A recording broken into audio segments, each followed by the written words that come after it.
सुबह लगभग 9:30 बजे शिवानी ऑफिस पहुंची। उसने अपना हैंडबैग टेबल पर रखा ही था कि मैडम, आपको मैनेजर साहब ने बुलाया है। अभी चपरासी ने शिवानी को आकर संदेश दिया। ठीक है, तुम जाओ, कहकर शिवानी कंपनी के मैनेजर गजेंद्र सिन्हा के केबिन में दाखिल हुई। अरे आओ शिवानी, क्या बात है? आज तो लाल ड्रेस में गजब ढा रही हो। बहुत अच्छी लग रही हो, गजेंद्र ने शरारत भरे अंदाज में कहा। कुछ काम था सर, आपने बुलाया था, शिवानी ने शांत स्वर में कहा।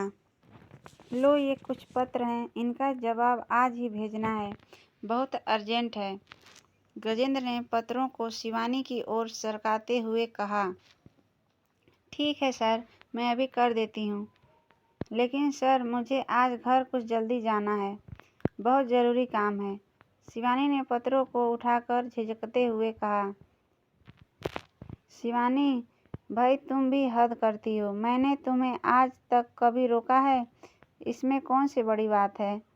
बस जाने से पहले बाकी का काम रेखा मैडम को हैंड ओवर करके जाना, वह सब संभाल लेंगी, गजेंद्र ने कहा।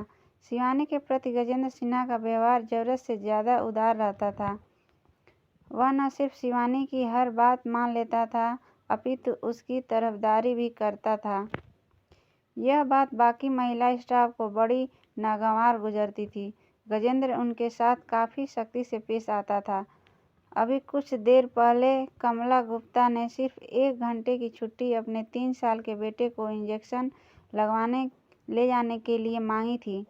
गजेंद्र ने यह कहकर मना कर दिया कि घर के काम करने हैं तो अपनी छुट्टी कटवाओ और जाओ।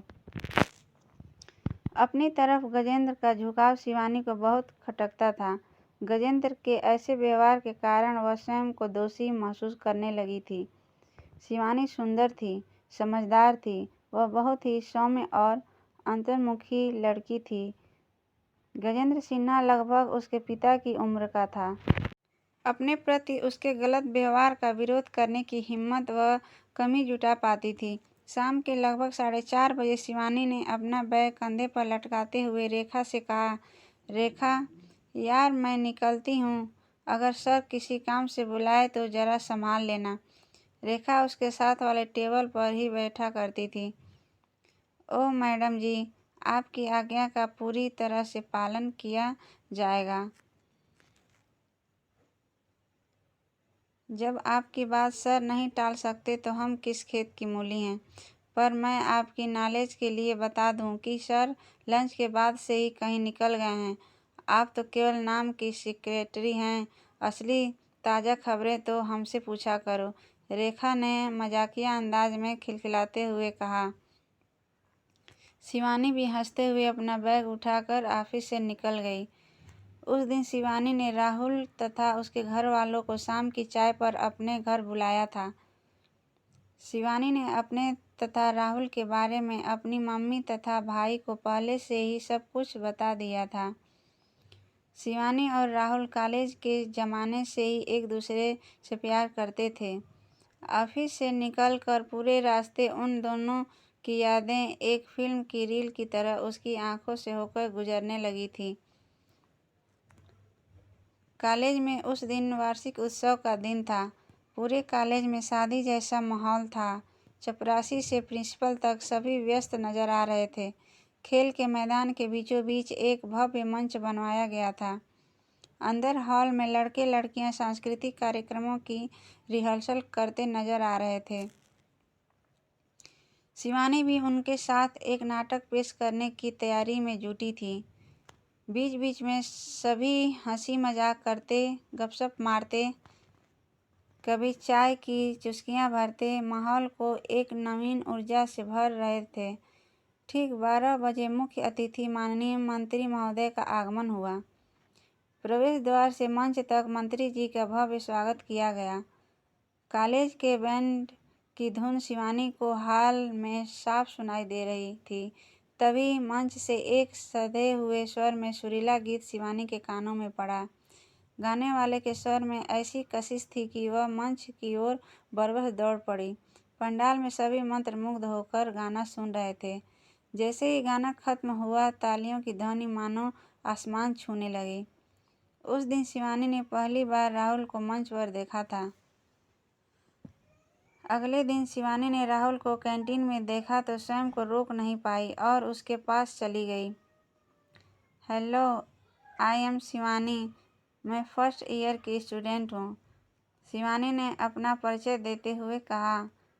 Oh hello, I am Rahul, मैं भी फर्स्ट ईयर का ही स्टूडेंट हूँ, राहुल ने विनम्रता से जवाब दिया। मिस्टर राहुल, आप वाकई बहुत अच्छा गाते हैं, आपके गीत के मधुर स्वर अभी तक मेरे कानों में गूंज रहे हैं। क्या आपने कहीं से सीखा है? शिवानी ने मुस्कुराते हुए कहा। नहीं नहीं शिवानी जी, ऐसा कुछ नहीं है, बस बचपन से ही गाने में रुचि रही है, सो यूं ही कभी कभी गुनगुना लिया करता हूँ, राहुल ने कहा। उस दिन शिवानी राहुल के सरल सौम्य व्यवहार से बहुत प्रभावित हुई थी। उस दिन के बाद वजह बेवजह दोनों की मुलाकातें अक्सर होने लगी थी। आकर्षण और एक अजीब सी कशिश दोनों को कुछ ही दिनों में इतना करीब ले आई कि उनकी औपचारिकता मुलाकातें कब प्यार में बदल गईं, इसका एहसास तक नहीं हुआ। दोनों प्यार की कश्ती में सवार मचलती लहरों पर आगे बढ़ते रहे। समय बीतता रहा और जब कॉलेज में अंतिम वर्ष की परीक्षाएं हुई तो दोनों ही अच्छे अंकों से पास हो गए। उस दिन दोनों बहुत खुश थे। कैंटीन में बैठे राहुल ने शिवानी के दोनों हाथों को अपने हाथों में लेते हुए कुछ चिंतित स्वर में कहा। शिवानी, मुझे 2 साल के लिए ऑस्ट्रेलिया जाना पड़ेगा, पापा भेज रहे हैं। ये अचानक वहाँ क्यों जा रहे हो? ऐसा तो तुमने कभी बताया नहीं, शिवानी ने घबराकर कहा। अरे सारी गलती मेरी ही है, मैं ही हमेशा उन्हें कहा करता था कि मुझे एमबीए बाहर से करनी है, बस पापा ने सारा इंतजाम कर दिया, अब मना कैसे करूं? सोच रहा हूं पढ़ाई पूरी कर ही लूं, लौटने पर पापा को तुम्हारे बारे में सब कुछ बता दूंगा, मुझे पूरा यकीन है पापा मेरी बात कभी नहीं टालेंगे, राहुल ने उस दिन बड़े विश्वास के साथ कहा था। इस मुलाकात के 1 सप्ताह बाद राहुल ऑस्ट्रेलिया चला गया। इधर शिवानी पर मानो मुसीबतों का पहाड़ टूट पड़ा। अचानक उसके पिताजी की एक सड़क दुर्घटना में मृत्यु हो गई। वे किसी जानी मानी कंपनी में मैनेजर थे, उन्हीं की कमाई से घर चलता था। ऐसे समय में पिता की पुरानी जान पहचान काम आई और शिवानी को अच्छी कंपनी में नौकरी मिल गई थी। छोटा भाई नवीन बीटेक कर रहा था, इसलिए शिवानी की मां ने अपने मकान का ऊपर का हिस्सा किराए पर उठा दिया। इसी तरह जीवन के दिन कटते रहे और आखिर 2 वर्ष बीत गए। राहुल ऑस्ट्रेलिया से लौट आया था। आते ही वह शिवानी से मिला। शिवानी की खुशी का कोई ठिकाना न था। राहुल के आते ही शिवानी ने राहुल के घर वालों को शाम को अपने घर चाय पर बुला लिया था। ऑफिस से निकलने के बाद रास्ते भर अतीत के सरोवर में गोते खाती शिवानी घर पहुंची और ज्यों ही बैठक में दाखिल हुई तो सामने राहुल सोफे पर बैठा था, माँ और नवीन से बातें कर रहा था। शिवानी को देखते ही प्रसन्नता का भाव उसके चेहरे से फूटने लगा। शिवानी, इनसे मिलो, यह मेरे पापा हैं, राहुल ने पास बैठे शख्स की ओर इशारा करते हुए कहा। शिवानी ने मुस्कुराते हुए उस शख्स को देखा और श्रद्धा से हाथ जोड़ दिए, किंतु तत्क्षण शिवानी बुरी तरह सकपका गई। उसका गुलाबी चेहरा एकाएक पीला पड़ गया। उसके आश्चर्य का ठिकाना नहीं था। इस शख्स ने यहाँ अपने ही घर में यूं मुलाकात होगी, उसने कभी सोचा नहीं था। क्षण भर के लिए उसका मस्तिष्क सुन्न पड़ गया। जैसे ही उस शख्स ने शिवानी को देखा तो घबराहट में पसीना पसीना हो गया कि कर्तव्य विमूढ़ की स्थिति में उठकर खड़ा हो गया। इससे पहले कि शिवानी कुछ कहती वह कमरे से बाहर निकल गया। वह शख्स कोई और नहीं, शिवानी का मैनेजर गजेंद्र सिन्हा था। 3-4 महीने पहले ही गजेंद्र कंपनी में आया था, तभी से उसकी शिवानी पर नज़र थी। वह उसकी मजबूरियों का फ़ायदा उठाना चाहता था। शिवानी की सुंदरता और गजेंद्र की दिखावटी आत्मीयता उसके लिए अभिशाप बन गई थी। शिवानी को निकट लाने के लिए गजेंद्र हमेशा मौके की तलाश में रहता था। कभी डिक्टेशन के बहाने अपने केबिन में बुलाता, कभी शाम के चाय के लिए बुलावा भेजता था, तो कभी कंपनी के हेड ऑफिस साथ ले जाने के बहाने बाजारों में घुमाता, महंगी महंगी चीज़ें दिलवाने का प्रयास करता, होटलों में खाना खिलाता। शिवानी कैद में फंसी बुलबुल की तरह मजबूरन सहती रहती। उस दिन तो हद ही हो गई जब गजेंद्र ने छुट्टी के बाद शिवानी को डिक्टेशन के बहाने अपने केबिन में बुलाया और लपक कर अपनी बाहों में भर लिया और बोला, तुम इतनी सुंदर हो, समझदार हो, मेरे साथ कोऑपरेट करोगी तो जल्दी ही तुम्हारी प्रमोशन करवा दूंगा, तुम्हारे भाई नवीन को भी अच्छी कंपनी में लगवा दूंगा। शिवानी उसकी बाहों की मजबूत गिरफ्त में कसमकसा रही थी। गजेंद्र ने अपने होठ शिवानी के होठों पर रख दिए। छोड़ दीजिए सर, आप मुझे गलत समझ रहे हैं, मैं ऐसी लड़की नहीं हूँ, मुझे आपसे कुछ नहीं चाहिए। शिवानी ने स्वयं को गजेंद्र की गिरफ्त से मुक्त करते हुए कहा और केबिन से बाहर निकल गई। इस घटना से शिवानी इतनी आहत हुई कि समझ नहीं आ रहा था कि वह क्या करे।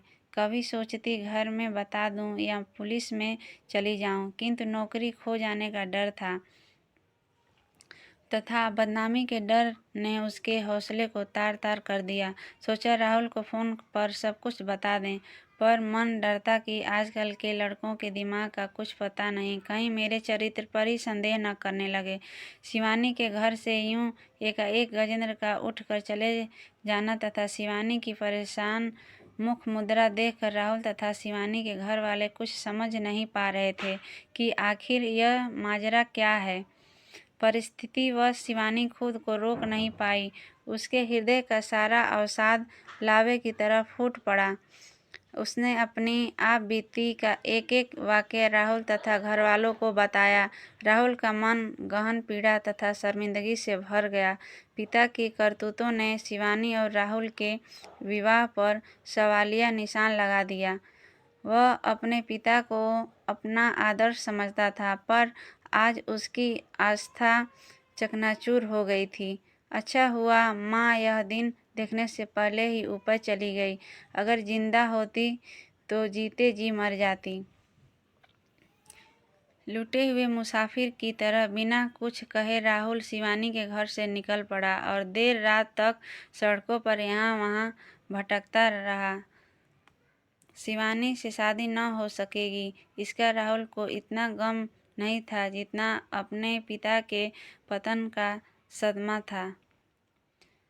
उस दिन शिवानी एक जड़ मूर्ति के समान अपने कमरे में बैठी चारों ओर पसरते रात के अंधेरे में अपने दुर्भाग्य की छाया साफ देख रही थी। वक्त और हालात एक पल में बदल गए थे। उसके और राहुल के विवाह के बीच खड़ा हो गया था एक प्रश्न चिन्ह। कैसे कर पाएगी ऐसे लड़के से विवाह जिसके पिता की कुदृष्टि की शिकार यदि वह जाती तो उसकी जिंदगी तो क्या आत्मा भी तार तार हो जाती। इस घटना से शिवानी की माँ तारा को मानो तोड़ के रख दिया था। बेटी को अंधेरे में बैठा देख तारा का कलेजा टुक टुक हो गया था। काश उसके पति उन्हें बीच सफ़र में यूं अकेला छोड़कर न चले गए होते तो शिवानी को नौकरी के लिए यह सब न सहना पड़ता। आंसुओं से लबालब भरी आंखों को अपने साड़ी के पल्लू में खाली कर तारा ने कमरे में प्रवेश किया, बत्ती जलाई और बेटी के सिर पर हाथ फेरा और उसका सिर अपनी छाती से सटाकर कहा, बेटी मन छोटा क्यों करती हो। अच्छा हुआ उनकी असलियत पहले ही सामने आ गई। अगर कहीं शादी के बाद कुछ ऊंच नीच हो जाती तो भगवान जो करता है अच्छे के लिए करता है। अच्छा चलो उठो और हाथ मुंह धो लो, मैं तुम्हारे लिए तुम्हारी पसंद की कॉफ़ी बनाकर लाती हूँ। तारा ने बेटी के मुंह को दोनों हाथों में लेकर उसके माथे को चूम लिया और मुस्कुराते हुए रसोई घर में चली गई।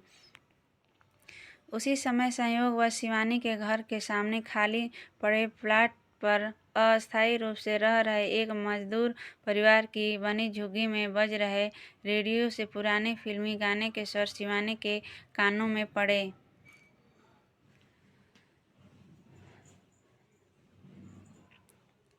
इतना सुनना था कि अचानक शिवानी फूट फूट कर रोने लगी। शिवानी ने राहुल के साथ अपना छोटा सा घर संसार बसाने के कैसे कैसे सपने देखे थे, सब कपास के फूल की तरह बिखर कर रह गए। वक्त के सामने कहाँ किसी की चल पाती है। अगर वक्त खराब हो तो सब कुछ तिनके की तरह बिखर जाता है। इन दिनों में राहुल का कोई फ़ोन नहीं आया, न शिवानी ने कभी मिलने की कोशिश की थी। वह सोचती थी उस रास्ते पर क्या जाना जिसकी मंजिल पहले ही ध्वस्त हो चुकी हो। पर राहुल की यादों की कसक एक टूटे कांच की तरह शिवानी के हृदय में गड़ी हुई थी। अब तो शिवानी ने खुद को घर में कैद सा कर लिया था। घर के किसी कोने में घंटों अकेले गुमसुम बैठे रहना शिवानी की दिनचर्या का अहम हिस्सा था। उसे अकेलापन भाने लगा था। तारा यह सब देखती तो उसका दिल बैठने लगता। वह उसे बहुत समझाती कि वह दोबारा कहीं नौकरी कर ले, बाहर निकलेगी तो लोगों से मिलेगी, काम में मन लगाएगी तो पुरानी यादें खुद ब खुद धुंधली पड़ जाएगी। माँ के जोर देने तथा घर के बिगड़ते हालात को देख शिवानी ने किसी दूसरी कंपनी में नौकरी कर ली। कहते हैं वक्त अगर घाव देता है तो वही घाव भर भी देता है। दिन, सप्ताह, महीने गुजरने लगे। जिंदगी की रेल फिर पटरियों पर उतरने लगी थी। समय का पहिया वर्तमान को रौंदता हुआ अतीत को पीछे छोड़ता आगे बढ़ता जा रहा था। वो एक रविवार का दिन था। शिवानी की छुट्टी थी। सुबह के 8 बजे भी शिवानी अपने बिस्तर पर चादर में लिपटी पड़ी थी।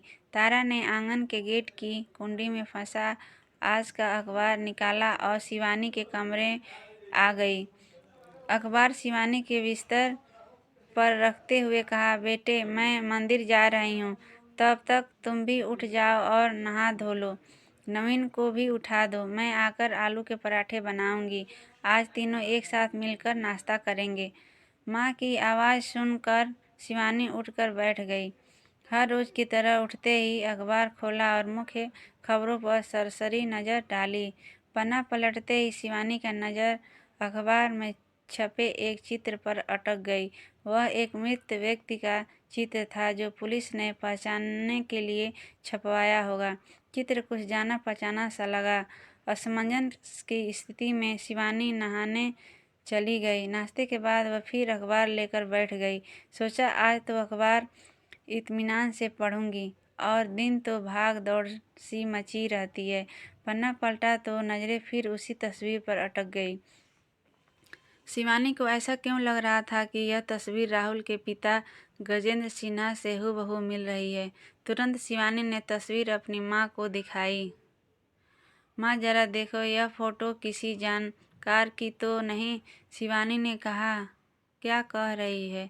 ला दिखा। माँ ने तस्वीर देखी और कहा, यह तस्वीर तो कल भी मैंने अखबार में छपी देखी थी, शायद लावारिस होगी। माँ एक बार गौर से देखो, यह शक्ल राहुल के पिता गजेंद्र सिन्हा से बिल्कुल मिलती है। शिवानी ने कहा, हे भगवान, क्या कह रही है बेटी? तारा ने दराज से चश्मा निकालकर आंखों पर लगाया और ध्यान से देखा तो बोली, अरे हाँ बेटा, लग तो वही रहे हैं, पर यह कैसे हो सकता है? उनकी तस्वीर इस तरह क्यों छपेगी? पर छोड़ बेटा, हमारा इस सब से क्या लेना देना। तारा ने अखबार तह लगाकर एक तरफ रख दिया। शिवानी का आशंकित मन बार बार कह रहा था, यह गजेंद्र सिन्हा ही हैं। उसकी शक्ल वह कैसे भूल सकती है? पर ऐसे हालात भी कैसे हो सकते हैं? गजेंद्र तो अपने बेटे राहुल के साथ रहता है। अखबार में छपे इस चित्र ने शिवानी को महीनों पीछे खींच कर खड़ा कर दिया था। एक विचार बार बार सिर उठा रहा था, क्यों न वह राहुल को फ़ोन करे अथवा उससे मिल ले। मन की शंका भी दूर हो जाएगी। आखिर राहुल और शिवानी के संबंधों में तो कोई मतभेद नहीं था। राहुल तो स्वयं अपने पिता के लिए किए की सज़ा काट रहा था। अगले दिन शिवानी ने ऑफिस के लंच टाइम में राहुल को फ़ोन किया और मिलने की इच्छा जाहिर की। वह तुरंत मान गया। तय हुआ कि आज शाम 4:30 बजे वह अपने कॉलेज के पास वाले पार्क में मिलेंगे। शिवानी ठीक शाम के 4:30 बजे पार्क जा पहुंची। राहुल पहले ही वहां पहुंच चुका था। वह उसी बेंच पर बैठा था जहां वह कॉलेज टाइम में घंटों बैठकर बातें किया करते थे। वह बहुत उदास सा लग रहा था। उसका गोरा चिट्ठा रंग मुरझा सा गया था। शिवानी को देखकर वह मुस्कुराकर खड़ा हो गया। कैसी हो शिवानी? घर में सब कैसे हैं? ये अचानक मुझे यहाँ क्यों बुला लिया? घर में सब ठीक है राहुल, तुम सुनाओ, तुम्हारे घर वाले कैसे हैं? शिवानी ने अपने मन की शंका के चलते राहुल के मन की टोह लेते हुए पूछा। मेरे घर में अब सिर्फ मैं ही हूँ और मैं तुम्हारे सामने हूँ, बिल्कुल ठीक हूँ, राहुल ने कहा। क्या तुम अपने पिता के साथ नहीं रहते? अकेले रहने लगे हो? शिवानी ने पूछा। शिवानी, शायद तुम नहीं जानती और जानोगी भी कैसे? मैंने तुम्हें कभी कुछ बताया ही नहीं। मैं तुम्हें बताता भी क्या और किस मुंह से बताता कि पापा घर छोड़कर कहीं भाग गए हैं। उस दिन तुम्हारे घर से लौटने के बाद अगली सुबह चुपचाप बिना किसी को बताए पता नहीं कहाँ चले गए। मैंने पता लगाने की हर मुमकिन कोशिश की पर सब बेकार। पिछले 6-7 महीनों से पापा की कहीं से कोई खबर नहीं मिली। राहुल की बातों से शिवानी का शक यकीन में बदल गया कि यह तस्वीर गजेंद्र की ही है। पर राहुल यह सब नहीं जानता। क्या राहुल अखबार नहीं पढ़ता? शिवानी ने अपने पर्स से अखबार निकाला और उसके छपी तस्वीर दिखाते हुए कहा, देखो यह तस्वीर अखबार में छपी है। मुझे बेकार में वहम हो रहा है, मैंने इसलिए तुम्हें यहाँ बुलाया है। राहुल ने झपट कर अखबार शिवानी के हाथ से खींच लिया और देखकर घबरा गया। ये पापा ही लग रहे हैं। हे भगवान, इनकी फ़ोटो ऐसा क्यों छपी है? ये मेरी कौन सी परीक्षा ले रहे हो? बेटे के होते हुए बाप का इस तरह लावारिस कैसे हो सकता है? राहुल शिवानी को घर भेज स्वयं पुलिस स्टेशन के लिए निकल पड़ा। वहां उसे पता चला कि पिछले 2 दिनों से गजेंद्र सिन्हा का मृत शरीर पुलिस कस्टडी में रखा हुआ है। गजेंद्र सिन्हा मथुरा रोड हाईवे पर किसी गाड़ी की चपेट में आ जाने से मृत पाया गया। राहुल के दुख का ठिकाना न रहा। उसने अपने सभी मित्रों, पड़ोसियों को, नातेदारों को फोन किया और आवश्यक औपचारिकताओं के बाद पिता का शव ले लिया। राहुल तथा उसके परिजनों ने शमशान भूमि में उन्हें अंतिम विदाई दी। राहुल ने अपने हाथों अपने पिता का अंतिम संस्कार किया। शमशान भूमि से ही सभी एक एक करके राहुल को सांत्वना देते हुए विदा हो गए। राहुल भारी मन से शमशान भूमि से बाहर निकला तो सूर्य अस्ताचल में डूब रहा था। डूबते सूरज की सुनहरी पीली किरणों की आभा के बीच केवल 10 कदम की दूरी पर शिवानी खड़ी थी। उसके कुछ ही कदम पीछे माँ और नवीन भी खड़े थे। शिवानी की आंखों से अविरल अश्रुधारा बह रही थी। शिवानी को देखते ही राहुल के पैर मानो वहीं जड़ हो गए थे। शिवानी के कदम खुद ब खुद राहुल की ओर बढ़े। राहुल के पास जाकर उसने उसके हाथ अपने हाथों में ले लिए। दोनों ने एक दूसरे के हाथ थाम लिए और फिर बढ़ा दिए कदम एक नई दिशा की तरफ। कहानी अच्छी लगी हो तो लाइक, शेयर, मेरे चैनल मेरी परिभाषा को सब्सक्राइब करना बिल्कुल ना भूलें।